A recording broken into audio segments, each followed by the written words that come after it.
Okay, so I'm going to show you how to do the solution for graphing y equals 3 to the power of x, and then we'll talk about the graph and show some of its key characteristics. So the first thing you should have on your page is the equation written down, and we're going to begin by creating a very simple table of values. So on the left side we have the values of x, and on the right side we have our y values. Now the easiest way to set up a table of values is to use whole numbers. Let's include some negative values. So we'll start at -2, and we'll go up by 1. I'll maybe bring it to 3 for now. Our graph may not show all of these values, but let's see what we get for the individual values. So if x is -2, that means we have 3 to the power of -2.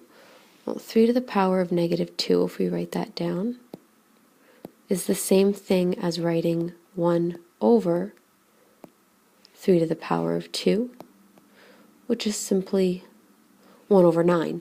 Now, we need to graph these values, so it's okay for you to write the answer as a decimal. Your calculator can also evaluate 3 to the power of -2 using the appropriate buttons. And we see that this is equal to approximately 0.11. So I'll go to 2 decimal places. 3 to the power of -1. Well, again, we can use the same exponent rules. I'm going to write the answer to 2 decimal places, and we get about a third, 0.33. 3 to the power of 0, well, anything to the power of 0 we know is always 1. 3 to the power of 1 is itself, it's 3. 3 to the power of 2 is 9, and 3 to the power of 3 is 27. So we have these numbers. Let's graph them. You should be doing this on graph paper, so what I want you to do is create a large graph if you can. I'm going to go to a new slide here, and what I've already set up is a graph that shows some negative values and some positive values on the x-axis, and then on my y-axis I'm going to go up here by 1s using the same scale. Now your graph you can make to extend further on the y-axis. That's perfectly acceptable.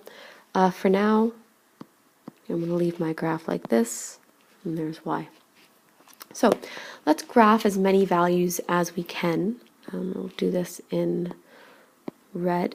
So when x was -2, we had a very, very small value. It was just over 0.1. So it's going to be really difficult to show on a graph, but nonetheless we can still give it a general spot. So I'm just going to put a little red dot there to indicate that we have a very small value above -2. As we get to -1, that value increases a little bit. So we go to about 0.3, which again may give us another red dot that's just above the x-axis there. When x is 0, we have a value of 1. This is a special value because it represents the y-intercept, so I'm going to highlight that there. The next value was 1 and 3. That's going to go there.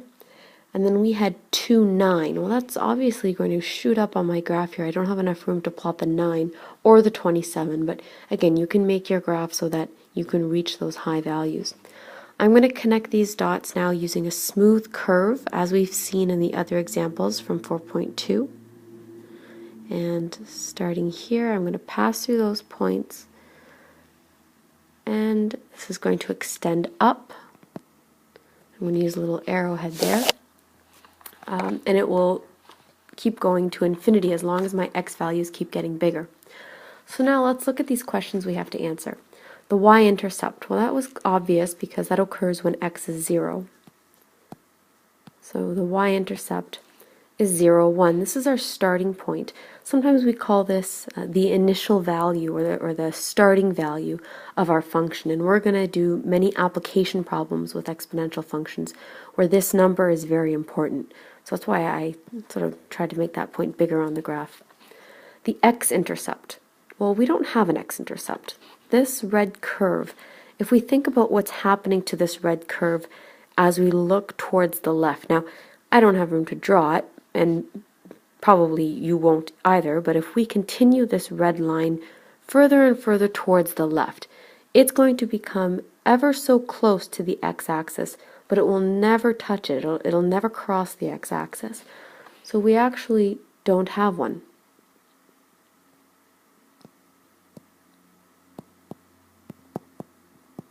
There is no x-intercept. And there's a special name for that. We've already defined it. We call the line or the value that the function never touches an asymptote. So this function has an asymptote at a value of y equals 0. Now I'll show that in a different color here by just drawing a dotted line across the x-axis. That line has the equation y equals 0. That's our horizontal asymptote for this function. Okay, that red line will never touch where that yellow dotted line is. What about the domain? Well, the domain is the list of x values that are relevant for this function. In other words, what is x allowed to be? Well, x can be anything. So we say that x can be an element of the real numbers. Our range, however, look at the y values. We have to say that y can be anything as long as y is greater than 0, not equal to 0. So please be careful, don't use an equal sign with your greater than sign. And finally, is this an example of growth or decay? This is an example of growth. Why? Because the function, or the red line, is getting more steep, it's getting higher as the x values move to the right. And that tells you it's growth. So the last little question there asked, how could this graph be compared to another graph of the function y equals 1 over 3 to the power of x? Well, very simply, without going through the whole question again and using a table of values, which you could, is just to analyze what number you see here. Look at the base. Base is a fraction. And the rule is, if you have a base that is greater than 0, it must be, or less than 1, if it's a fraction, you're always going to have decay. So this will be an example of decay. And you can probably sketch what this function is going to look like based on the other examples from 4.2. When we have exponential decay, the graphs of these functions actually look like this.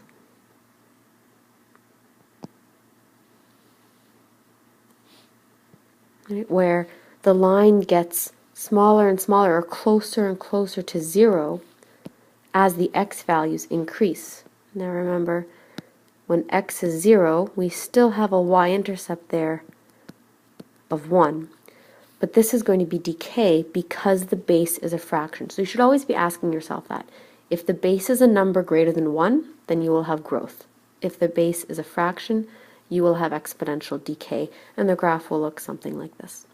You can return to your page now and print off the practice sheet and complete those questions. When you're done, make sure to check the solutions.